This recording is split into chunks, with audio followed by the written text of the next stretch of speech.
Hello दोस्तों, आज हम अपने एक्सेल में सीखने वाले हैं राउंड डाउन फॉर्मूला को। हम अपने एक्सेल में राउंड फॉर्मूला को सीख चुके हैं, राउंड अप फॉर्मूला को सीख चुके हैं। अब बात आती है राउंड डाउन फॉर्मूला को सीखने की। तो राउंड फॉर्मूला को कब यूज करते हैं ये समझते हैं सबसे पहले।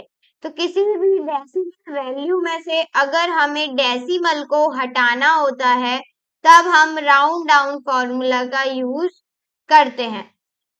तो अब आप कहोगे कि राउंड अप फॉर्मूला का भी यही काम था और राउंड फॉर्मूला भी यही काम करता है, तो तीनों में अंतर क्या है?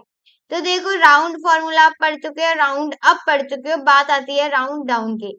तो समझ लीजिए, वही मैं पुराना वाला एग्जांपल लेती हूँ ताकि आप सभी चीजों को कनेक्ट कर पाओ एक दूसरे से। आप क्या हो, एक शॉप के ओनर हो, और और एक शॉप के ओनर होने के नाते आपके पास क्या आता है, एक कस्टमर आता है।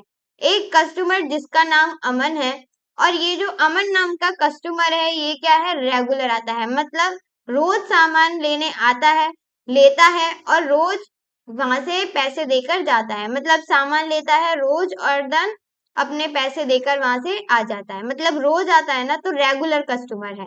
आज आज अमन आता है और आज उसने कितने कितने रुपए के सामान खरीदता है, वो तो 123.524 का वो क्या करता है, सामान खरीदता है।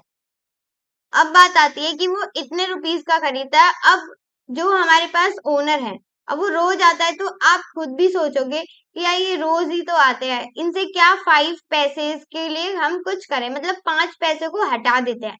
5 पैसे को वसूली करना कोई जरूरी बात नहीं है, ये तो रोज ही आते हैं।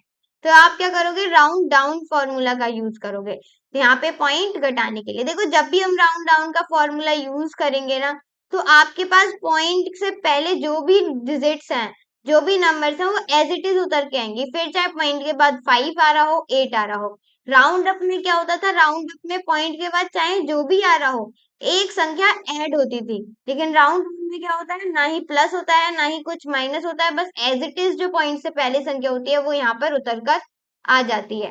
तो यूज करेंगे राउंड डाउन फॉर्मूला को, और उसके लिए लिखेंगे इक्वल्स टू राउंड डाउन। उसके बाद टैब्स को करेंगे एक्टिव, जो भी आपका नंबर है उसको सेलेक्ट करेंगे, कॉमा लगाने के बाद जीरो लिखेंगे, और जीरो लिखने के बाद एंटर प्रेस करेंगे। तो यहाँ पे आप देख सकते हो, भले ही 5 आ रहा है पॉइंट के बाद, लेकिन जो हमारे पास नंबर था वो एज इट इज यहाँ पर उतर कर आज आ गया है।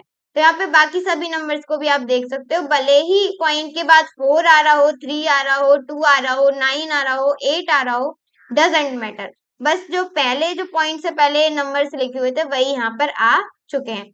आई होप आपको राउंड डाउन फॉर्मूला अच्छे से समझ में आ गया होगा। अभी भी कोई कंफ्यूजन, कोई भी डाउट या फिर कुछ भी ऐसा है जो क्लियर नहीं हुआ है, तो आप हमसे पूछ सकते हैं कमेंट बॉक्स में लिखकर।